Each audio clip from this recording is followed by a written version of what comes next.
The birthday cake sat untouched while my mother slid a manila folder across the table. Emma, your father and I need to discuss our estate planning. I was turning 30, not preparing for anyone's funeral. But the formal tone in Mom's voice told me this wasn't about distant future planning. This was about decisions they'd already made. We're leaving everything to Marcus. Dad's voice was matter-of-fact, like he was discussing the weather. The house, the business, all the assets. It's the traditional way, and it's what's best for the Chen family name. The Chen family name. The phrase that had followed me through 30 years of childhood, explaining why my younger brother got the bigger bedroom, the new car at 16. The full ride to USC while I took out loans for state school. My name is Emma Chen, I'm 31 years old, and I just discovered that my grandfather saw my parents' favoritism when I was 6 years old, and spent his final year making sure their prejudice couldn't destroy my future. Drop a comment if you've ever been told traditions matter more than fairness. This story is about the moment when assumptions collided with reality. The Chen family had built everything around my father's import business, a modest but successful operation that generated about $2 million annually.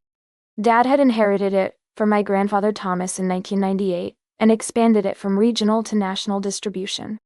Their success had created comfortable upper-middle-class life, nice house in suburban Seattle worth about $800,000, private schools, vacation homes, and enough security to maintain traditional values that meant my brother mattered more than me.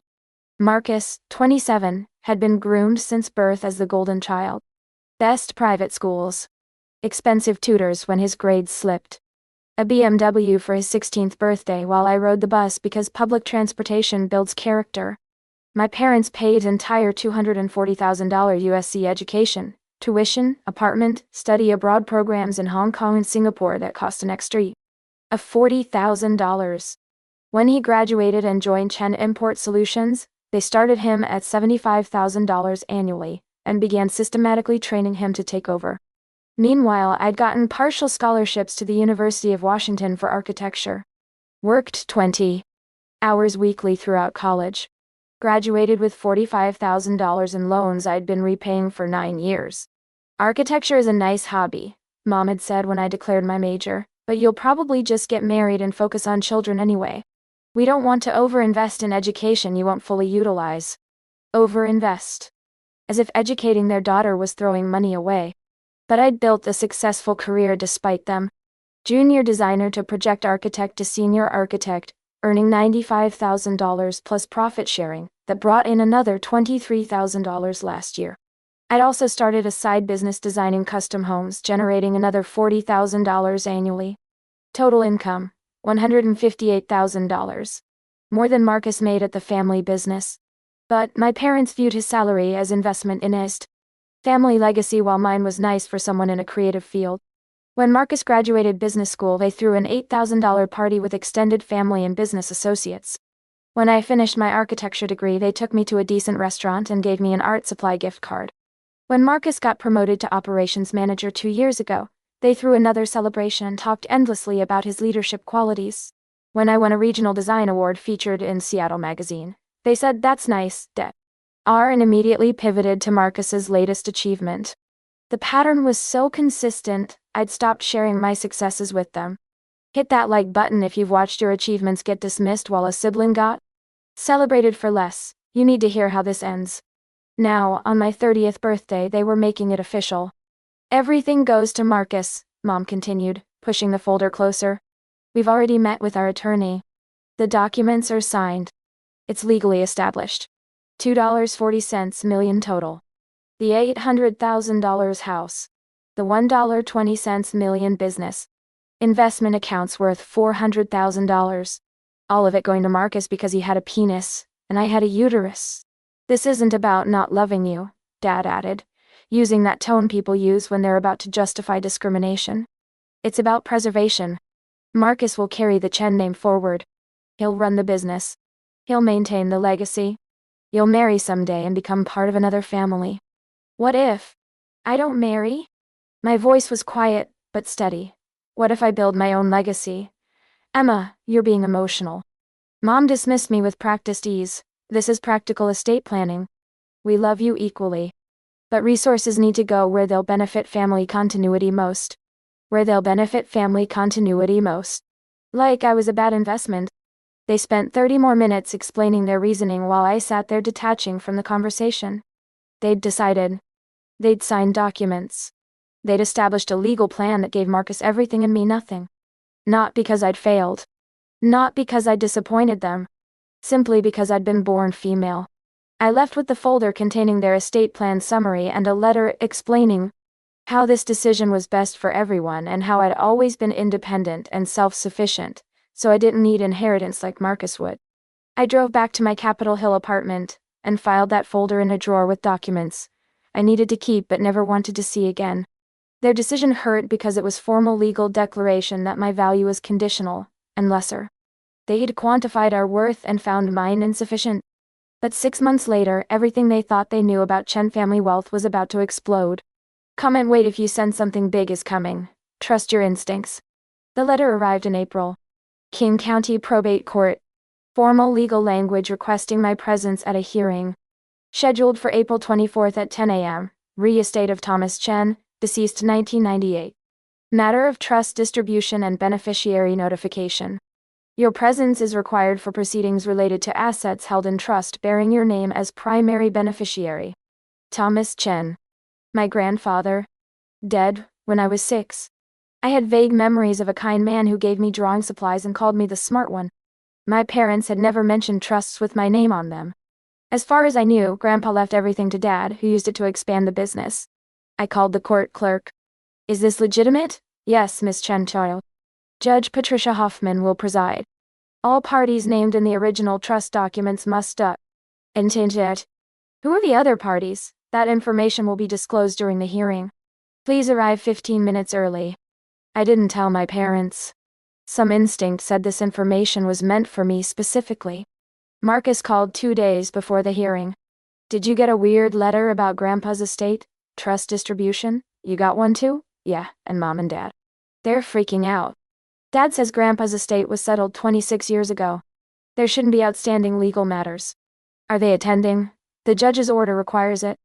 Mom's been calling their attorney, but he knows nothing about any Chen family trusts from 1998. We agreed to meet at the courthouse, though I noticed Marcus assumed we'd attend together as a unified family rather than individuals with potentially different interests. Type grandfather if you believe the wisest people planned decades ahead. This protection was 25 years in the making. April 24th arrived with typical Seattle rain. I drove downtown, went through security, found Judge Hoffman's third-floor courtroom. My parents were already there, front row with Marcus beside them. They looked confused and worried, reviewing documents identical to mine. Emma. Mom noticed me entering. Do you know what this is about? We can't figure out why we're here. I know what you know. Something about Grandpa's estate and a trust. Dad shook his head, frustrated. Grandpa's estate was settled 26 years ago. I inherited the business. There were small bequests to your aunts. Everything was handled properly. There shouldn't be outstanding trust matters. We sat in uncomfortable silence until Judge Patricia Hoffman entered at exactly 10 a.m. Early 60s, silver hair and a professional bun, the measured demeanor of someone who'd handled complex family legal matters for decades. Good morning. We're here regarding the trust established by Thomas Chen in 1997, 1 year before his death. I'll read from the trust documents and explain the distribution Mr. Chen specified. This is not contested. You're here for notification and formal asset transfer as Mr. Chen directed. My parents exchanged confused glances. Dad leaned forward, but Judge Hoffman raised her hand. Please hold questions until I've finished. Mr. Chen was very specific about information presentation. She opened a thick file folder. The tab had my name printed on it. Emma Chen, primary beneficiary. My mother gasped. Marcus stared. Dad's face went completely still. Judge Hoffman began reading from documents clearly decades old, paper showing faint discoloration from years of careful storage. I, Thomas Chen, being of sound mind and clear judgment, established this irrevocable trust on November 14, 1997, to be administered by Pacific Trust Management and distributed to my granddaughter Emmeline Chen upon her 30th birthday. Upon my death, plus 24 years, whichever occurs later. My 30th birthday was 6 months ago. Right around when my parents were cutting me out of their estate. The trust shall hold all assets I transfer to it, including commercial property at 4582 Industrial Way, Seattle, currently valued at $400,000. Investment accounts at Fidelity totaling $180,000. And life insurance proceeds of $250,000. All assets shall remain in trust, professionally managed, accumulating growth and returns until distribution. Judge Hoffman paused. $830,000 in 1997 dollars, held in trust for 25 years, professionally managed. My mother had gone pale. Dad started with dawning understanding. Marcus looked confused. Current trust value as of distribution date, $3,247,000. This reflects original assets plus 25 years of professional investment management, real estate appreciation, and compound growth. $3.2 million. More than my parents' entire estate they'd proudly left to Marcus. The courtroom went completely silent except for rain against windows and my mother's sharp breath. Judge Hoffman looked directly at me. Miss Chen, your grandfather established this trust specifically for you when you were 6 years old. He included a letter explaining his reasoning, which he requested be read aloud. Would you like me to continue? I could only nod. She withdrew several handwritten pages, Grandpa's distinctive slanted handwriting, covering notebook paper carefully preserved for 25 years. If you're still watching, type letter, this is where everything changes forever. My dearest Emma, if you're hearing this, you've reached adulthood and I'm gone. I need to tell you what I've observed about our family and why I've made certain decisions to protect you. My mother made a choking sound. I've watched your father raise you and Marcus, and I've seen a pattern that troubles me deeply. Your parents favor Marcus in obvious and subtle ways: better gifts, more attention, higher expectations, greater investment. They do this because Marcus is male and you are female, and they believe traditional values require prioritizing sons over daughters. Dad sat frozen, unable to deny observations made 25 years ago. This favoritism isn't fair to you, and it isn't smart for our family. I've watched you, Emma. I see what your parents miss because they're too focused on Marcus. You're curious, creative, a problem solver who doesn't ask for help. You're 6 years old, and you already think like an architect, building elaborate block structures, drawing detailed floor plans of imaginary houses, understanding spatial relationships most adults struggle with. Tears streamed down my face. Grandpa had seen me. Really seen me. When everyone else focused on baby Marcus, Grandpa was watching me build things and recognizing potential no one else acknowledged. Marcus is sweet but lazy and entitled. Your parents give him everything without requiring effort, and he's learning that being male means automatic advantages without responsibilities. This is bad for Marcus, bad for you, bad for our family's long-term success. Marcus flushed red, humiliated to hear his dead grandfather's assessment read in legal proceedings. So I'm taking action to correct this imbalance. I'm establishing a trust that will grow over decades and be distributed when you're old enough to use it. Wisely? The assets I'm placing in this trust represent the majority of my actual wealth, not the business, which is less valuable than anyone realizes, but the real estate investments and financial accounts I've built over 40 years. Judge Hoffman. And paused. The business Dad inherited as the primary asset had actually been the smaller portion. The real wealth had been separated and set aside for me before Grandpa died. I'm not telling your father about this trust because I don't trust his judgment about treating children fairly. He'll receive the business and enough for his lifestyle, but the real family wealth, the property and investments that will grow substantially over 25 years, will be held in trust for you. My father's face had gone from pale to gray. He'd spent 26 years believing he'd inherited the majority, never knowing his father had deliberately withheld the most valuable assets because he couldn't trust David to treat his children equitably. Emma, by the time you receive this, you'll have built your own success without family support. You'll have faced favoritism and your brother's advantages, and succeeded anyway. You'll know who you are independent of family money. That character strength, combined with this financial foundation, will let you build something extraordinary. The letter continued with specific advice about trust management and investment strategies. But the core message was devastatingly clear. Grandpa saw favoritism when I was 6. He recognized it as unfair and destructive. And he took action to correct the imbalance by establishing a trust that would grow for decades and provide me with wealth my parents never controlled. Tell your parents I love them but couldn't trust them to do right by you. Tell Marcus he needs to earn success rather than expect it. Tell yourself that being overlooked doesn't diminish your value, It just means they're not capable of seeing what's actually valuable. Judge Hoffman carefully folded the letter back into the file. Ms. Chen, the trust assets are now legally yours. Pacific Trust Management will contact you within 48 hours. The commercial property on Industrial Way is leased to manufacturing at $18,000 monthly, annual income of $216,000 before expenses. The investment accounts are diversified and conservatively managed. You're now a multimillionaire, as your grandfather intended. Drop protected if you believe the best family members see what others miss. Grandpa saw everything 25 years ago. The judge's matter-of-fact delivery was surreal. I was a multimillionaire because Grandpa loved me enough to protect me from my own parents' favoritism decades before I knew I needed protecting. Questions about the trust distribution? Judge Hoffman looked around. Dad finally found his voice, strangled and confused. Your Honor, I don't understand. My father left me his estate. We probated it properly, followed all legal procedures. How could there be additional assets we didn't know about, Mr. Chen? Your father established this as an irrevocable trust before death, transferring assets out of his personal estate into a separate legal entity. Those assets were never part of the probate estate you inherited. The trust was private, managed by professional trustees, designed to remain confidential until the distribution date your father specified. But why wouldn't he tell me? I'm his son. I inherited the business. Your Honor, I interrupted, voice steadier than expected. My grandfather explained why in his letter. He didn't trust my father's judgment about treating children fairly. He saw the favoritism and took action to correct it. Silence. My parents had to confront that. Grandpa observed their behavior when I was 6, found it lacking, and decided to bypass their control of family wealth because he couldn't trust them to do right by both children. Other questions? Judge Hoffman asked. No one spoke. Then this hearing is concluded. Miss Chen, you'll be contacted shortly. Congratulations on your inheritance.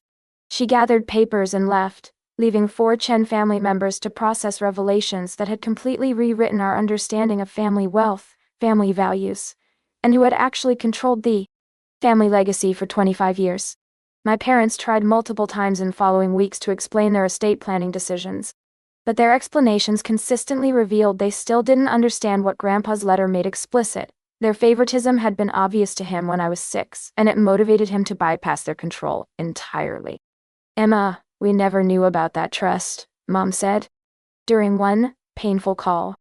If we'd known you were receiving that much from Grandpa, we might have structured our estate planning differently. Mom, that's exactly the problem. You structured your planning based on gender favoritism, not on what each child needed or deserved. The fact that I now have Grandpa's money doesn't change that you cut me out completely because I'm female. That's not fair. We explained our reasoning. You explained why you think sons are worth more than daughters. That reasoning doesn't become less offensive because Grandpa saw it coming and protected me from it. Marcus had a different reaction. 2 weeks after the hearing, he invited me to coffee. First time we'd met one-on-one since the trust distribution. Emma, I owe you an apology. I spent our childhood enjoying advantages I didn't earn, never questioning if they were fair. Grandpa's letter made me realize I've been a lazy, entitled jerk, who assumed being male meant automatic superiority. The self-awareness was unexpected and touching. Marcus, you were a kid. You didn't create the favoritism. Mom and Dad did. But I benefited without acknowledging it existed. I accepted their investment in my education while watching them give you minimal support. I took the high salary while you worked multiple jobs paying off loans. I knew it was happening and didn't speak up because it benefited me. We talked for 2 hours about childhood dynamics, family expectations, how favoritism damages both the overlooked child and the favored one. What hurts most, he admitted, is knowing Grandpa saw this 25 years ago. He watched Dad favor me when I was 3 and knew it would turn me into someone who expects rewards without effort. And he was right. I coast through college, coast through work, coast through life because I've never had to actually try. So, don't coast anymore. You're 27, Marcus. You can choose to develop the work ethic and character Grandpa didn't see when you were a toddler. He left determined to prove himself capable of earning success rather than expecting it. Comment earned. If you believe real success comes from effort, not birthright, this is the lesson that changed everything. The trust assets. transformed my financial situation but didn't change my career trajectory. I continued architecture because I loved it, but trust income from the commercial property lease meant I could be selective about projects and clients. I used $400,000 to pay off student loans completely and establish an emergency fund. Another $500,000 went to a down payment on a larger home with space for a design studio where I could meet private clients and develop my custom home business. But the most meaningful use was establishing the Thomas Chen Foundation for Education Equity, focused on scholarships for young women pursuing architecture and engineering. The foundation's mission explicitly acknowledged that talent is distributed equally but opportunity is not, and that family favoritism shouldn't determine who gets to develop their potential. The foundation launched with $1 billion in initial funding and commitment to annual contributions, supporting 10 students per year through college and graduate school. The application process prioritized students from families that had overlooked daughters in favor of sons, specifically addressing the dynamic Grandpa had recognized and corrected in our own family. "Emma, this foundation is beautiful," my architecture mentor said at the launch event. "Your grandfather would be proud of how you're using his gift to address the exact problem he saw in your childhood." 6 months after trust distribution, my parents requested a family meeting to discuss revised estate planning. They decided to split their estate equally between Marcus and me. Acknowledging their original plan had been unfair, and based on gender favoritism, they now recognized as wrong. "We've updated our will," Dad said, sliding new documents across the table. "Everything is divided equally. We want you to know we understand we made mistakes with how we treated you, and we're trying to do better." The gesture was appreciated but didn't erase 30 years of favoritism or the birthday conversation where they'd proudly announced cutting me out entirely. It was a step toward acknowledging fault, but it couldn't undo damage that had been done or restore broken trust. "Thank you for revising your estate planning," I said carefully. "But I need you to understand the problem wasn't just about inheritance distribution. It was about decades of treating me as less valuable because I'm female. That's a much bigger issue than will provisions." We continued family therapy for several months, working through childhood dynamics and their impact on adult relationships. The process was painful and slow, but it created space for conversations we'd never had about favoritism, gender expectations, and the ways family values can damage children even when parents believe they're acting in everyone's best interest. And 2 years after trust distribution, I received a wedding invitation from a client whose custom home I'd designed. The invitation included a note: "Your design gave us exactly what we needed, a home that reflects who we actually are rather than who our families expected us to be. Thank you for seeing us clearly." The note made me think about Grandpa's letter, and his observation that being overlooked doesn't diminish your value. He'd seen me clearly when I was 6, building elaborate block structures and drawing detailed floor plans. He'd recognized potential my parents missed, because they were too focused on traditional gender roles to notice what was actually there. His trust hadn't just provided financial security, it had been a statement that I was seen, valued, and worth protecting from people who couldn't recognize my worth because they were blinded by their own prejudices. The $3.20 million grew to over $4 million during my first 2 years of management, thanks to continued property appreciation and conservative investment strategies.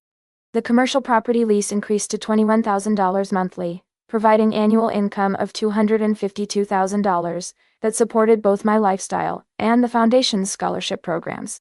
But the real inheritance wasn't the money, it was knowledge that someone had loved me enough to see past family favoritism and take action that would protect me decades later.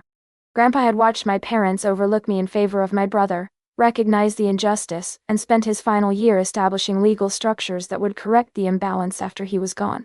Drop scene. If you understand the greatest gift is being truly recognized, that's the inheritance that matters most. The lesson from Grandpa's trust wasn't about wealth or even family favoritism. It was about the difference between people who observe carefully and people who assume their beliefs reflect reality. My parents had assumed traditional gender roles meant sons deserved more investment than daughters. They'd acted on those assumptions for 30 years, never questioning whether their beliefs were fair or examining how their favoritism affected both children's development. Grandpa had observed carefully instead of assuming. He'd watched a 6-year-old girl build complex structures and draw detailed plans, recognizing potential her parents missed. He'd watched a 3-year-old boy receive automatic advantages without earning them, predicting accurately how that favoritism would shape his character. Most importantly, Grandpa had acted on his observations by establishing legal structures that would protect me from my parents' favoritism decades before I knew I needed protection. He'd seen the problem clearly, understood its long-term implications, and taken action that would correct the injustice after he was gone. The trust distribution hadn't just given me financial security, it had validated my worth and potential at exactly the moment when my parents were formally declaring I didn't deserve any share of family wealth.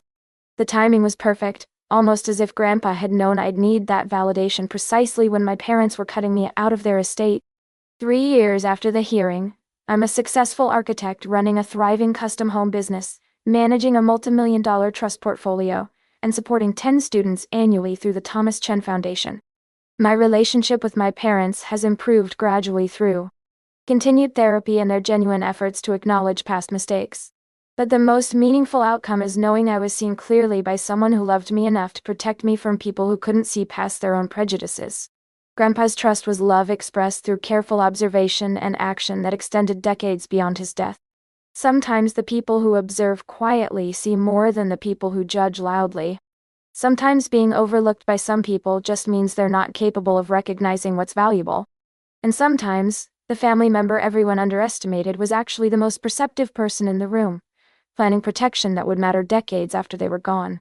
Tell me about a time when someone saw your potential before you knew you had it, or protected you before you knew you needed protection. How did their early observation change your understanding of your own worth, and what would you say to someone whose family overlooks their value because they don't fit expected patterns?